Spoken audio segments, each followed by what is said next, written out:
Bom, e aí, meu povo, Leon aqui. Deixa eu mostrar um negócio pra vocês, que a matemática possibilita a gente enxergar as coisas de um jeito muito melhor. Eu vou falar de atrito.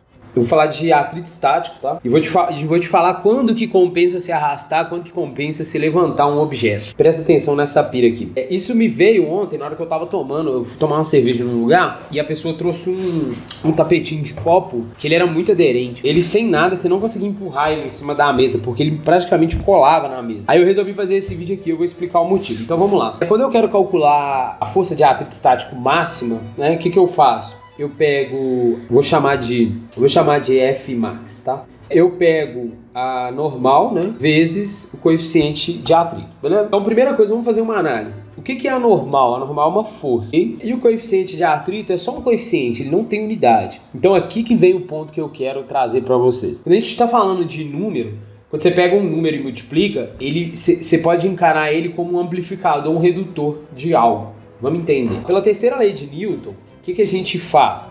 A gente calcula o peso desse objeto, a gente calcula o peso do objeto, então peso é igual a massa vezes aceleração da gravidade, tá? Então isso aqui vai dar pra gente em newtons, que é a unidade de força. Então pela terceira lei de Newton, toda ação causa uma reação de mesmo modo, de sentidos opostos e aplicados em corpos diferentes. Então o que isso significa? Quando esse objeto pressiona essa superfície empurra esse objeto de volta, né? E nesse caso específico, a normal vai ter o mesmo módulo do peso. Essa normal, ela tem unidade de newtons. Então, se a gente tiver, sei lá, vamos colocar aí um coeficiente de atrito estático de 0,25, por exemplo, né? Então, qual que é a força de atrito estático máxima?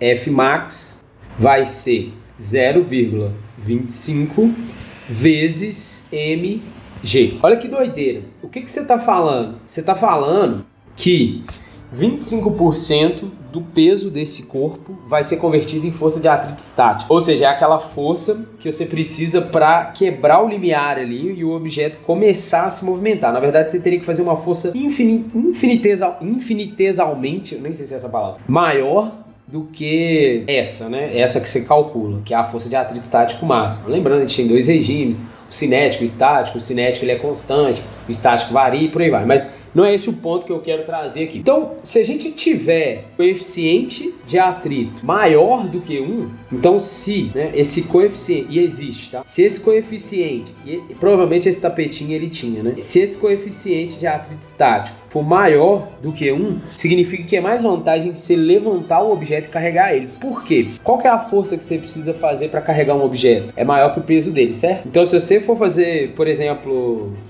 tá? Se eu tiver um coeficiente de atrito estático de 1,2, então qual que vai ser essa força de atrito? Essa F max, né? Ela vai ser 1,2 vezes mg, né?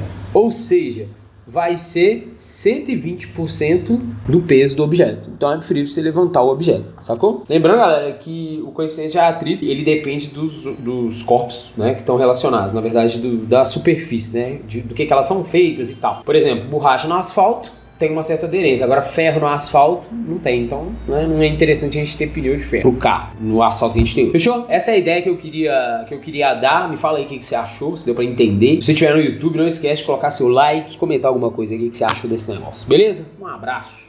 Tchau pra vocês.